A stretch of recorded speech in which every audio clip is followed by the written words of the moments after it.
Hello survivors and welcome to another Walking Dead Road to Survival video, and in this video we're going to be going over some little fun conquest teams which help you take down fairly powerful stages. They're going to be mainly stages against these extremely powerful Healy stages. However, there could be teams that you can take in against the tanky stages. I have got one that definitely works because I've used it a couple of times. I've used it a couple of times in my live stream. I've got one that I built recently on my live stream. That's going to be a long-term team for me just because I haven't got the characters tier 5 or in position really to make it work extremely well. But I'll give you the idea of how it works and you'll see that the potential of it is actually quite high. And then there's another one where I'm mainly going to put it to you guys. How could I improve this team? Kind of a little work in progress team. So first off, we'll go over the team that definitely works. I've used this a couple of times on my live stream. I do recommend this to people quite a lot because it is quite easy to take down those very powerful healing teams. And that is this team right here. It is mainly S-class characters. There are some optional characters that you can put in here, but the first three are pretty much set in stone, except Mercer to a certain extent. You could potentially take Jackie and just see what happens on that first turn. If they attack, randomly and honestly take down Wangfa and Mateo, those are the only two that have to survive out of the first three characters. Then you've got to start again. It does only start, cost 1 energy, so it's no big deal. But you could potentially just get lucky and those two characters don't get taken out. When it comes to the fourth character, Trader, this is any other character in your roster that can do infection in the first 2 turns. And I'm pretty sure that's Trader, Alpha, and potentially Garrett. Maybe Dayu, but I think Dayu's is turn 3. Potentially Minerva, but again, I think she's not super quick. Unless you can get an 8% weapon and you've got the 5-star Minerva, then it would actually be okay, I think. But you just need an infection character to be able to go off turn 2, because all of the infection here is going to go off turn 2 to line up with Wangfa's heal reduction, and that way it's going to stop those fast healing weapons. You know the ones I'm talking about, where it's got like Zeke, Dr. Stevens, Gator, these characters on these conquest stages. It's impossible to break these teams down, so you need to have heal reduction to combat that fast healing weapon. Now there is no heavy heal reduction at all at the moment in mythic characters, so you're going to have to rely on Wangfa, who is pretty much the king of heal reduction. Now that very last slot, we are going to basically put someone who can have a bit of self-sustain, reasonably defensive, and potentially a revive would be good here as well. Like even someone like, let's say, I think if we put a Dante, he's a silver mythic, quite easy to come by.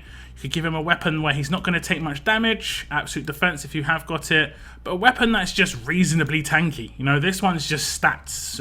It's going to do AP drain. It's not going to be doing much else. The strong attacks is going to do nothing for this team. It's mainly just to keep this guy up. If you've got a stat weapon like that, that should be actually pretty good. You can see his stats get boosted. There is no leaders here, realistically. Mercer is an S-class, so he's not going to get affected by the leader. And we can swap out this guy for Alpha if we so wish. That would obviously make it a bit more tanky. My Alpha is not a high tier. She's tier 4, but she's not been leveled up at all. But we'll leave Trader in there for the moment, and we'll just take this in against a team. But first, I'll just talk about the weapons. When it comes to Mercer and Wangfa, if you can get impair on defense weapons here, that's good. They are pretty much going to get one shot, but when they do, you could potentially impair people. Mateo is going to get off 1 attack, so if you can get a stun on attack weapon in his hands, great. I've gone for the trauma one as well, just because if there's any resists, potentially could do some trauma damage. That is actually just it doesn't mean anything, because if there are any resists, you pretty much got to start again. If the stun gets resisted from Mercer,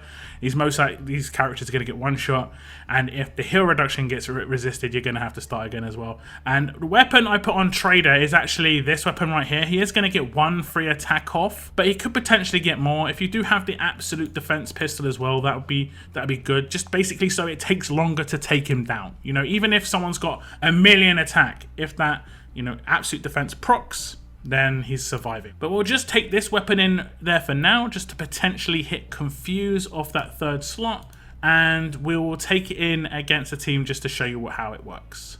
So we're going in against the defense team here. It doesn't really matter too much who you test out against. You can go straight into Conquest, or you can just test it out on a defense team.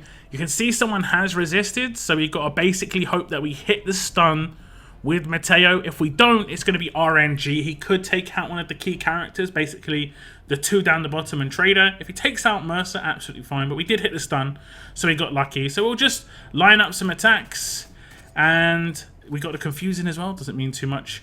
Now this is turn 2, and this is where we're going to start getting the infection off. It's important to always focus Dr. Stevens with Mateo, because he has the longest infection on this team.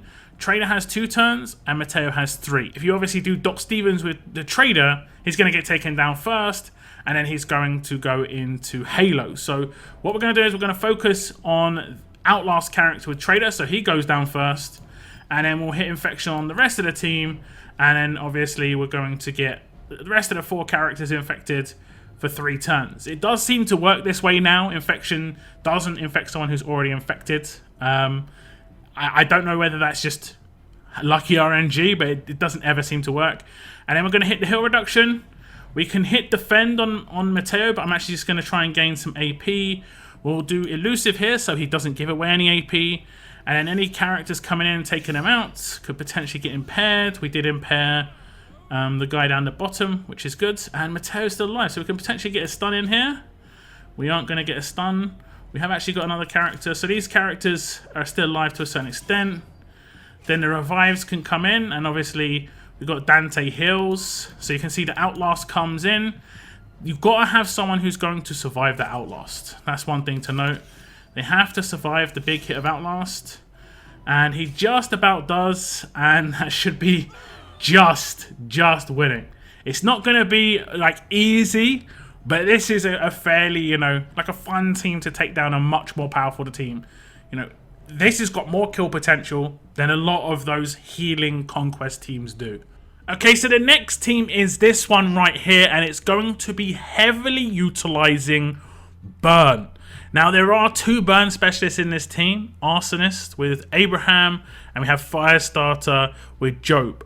Abraham can double burn, and Job can spread it. And we also have Dwight, who has a first turn heavy burn. He has a very, very heavy burn. Now, I don't have my Dwight high tier and maxed out or anything, so it's not going to be spectacular. It is very key that this team pretty much works as you see it. You can't really swap out too many characters, but I think this team has quite high potential if you get these characters maxed out. I'm going to have my tier 5 Abraham very soon. I'm just waiting for an event to line up where I can actually just tier 5 him and get the stuff done. I need to get that second Dwight from the depot. Fingers crossed soon enough. Now, when it comes to weapons, you just basically need 1535s around Dwight and an attacking weapon in his hands to give him as much attack as possible. You can see he's actually level 1.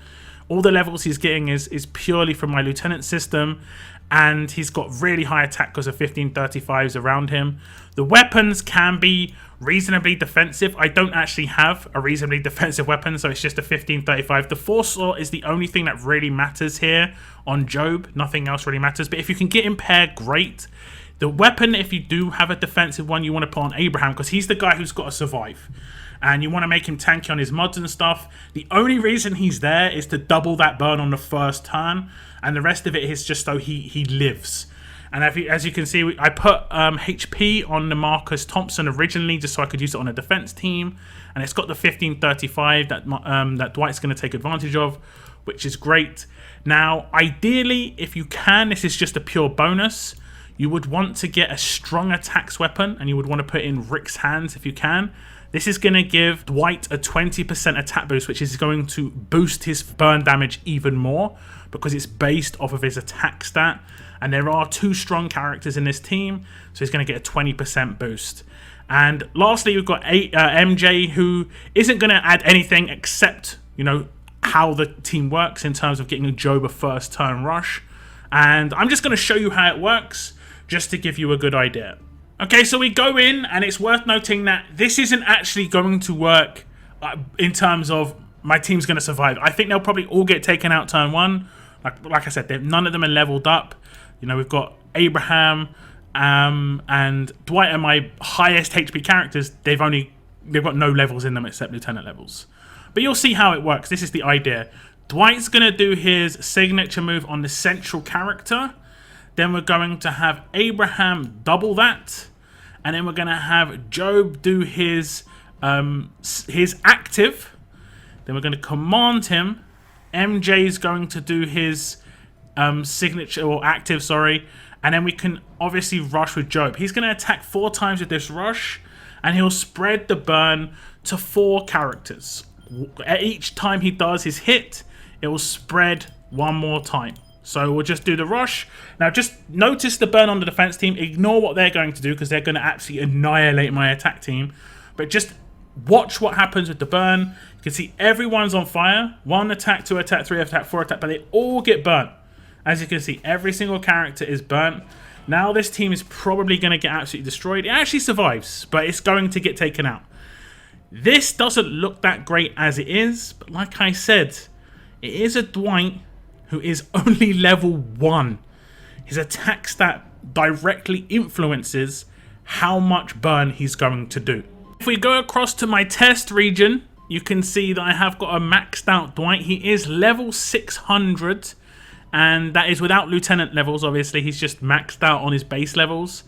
He has got mods that are offensive. He's got an offensive weapon. He's still got the 1535s around him. He has got 40,000 attack. I believe you can get that up quite a bit higher. I think you can get up to closer to 45 to 50,000 without too much of a problem when you've got lieutenant levels in there. But if we do his signature move now, instead of it being the 2,200, it's the 6,700. I don't have Abraham in the test region, so I can't double it. But it would obviously be doubled up to nearly 14,000. That would be 13,500.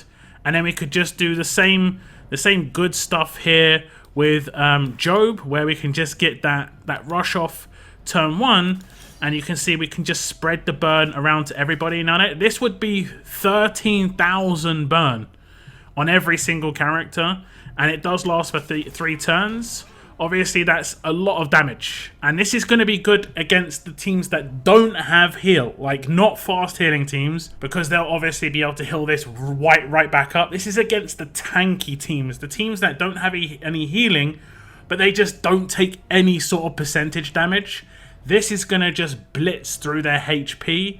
And that's how you're going to be able to take those teams out. So I think this team is going to work against those teams quite well.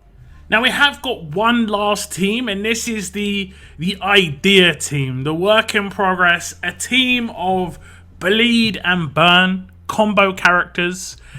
I'm not sure how I could get this to work, and this is where I kind of need your help. If you've got any theories about potentially getting the likes of Shiva, Vincent, Dwight and Abraham working together, do let me know down below. I think that the potential is there. Maybe it is the most important part is missing.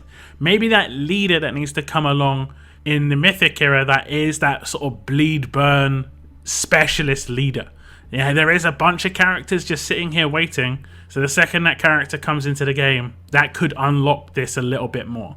I think it needs to be a little bit more on the bleed side of things. But all of these characters can do stuff to do with bleed, I believe, except Abraham. I think Dwight's skill, his rush at least, has changed to be able to affect bleed now as well as burn.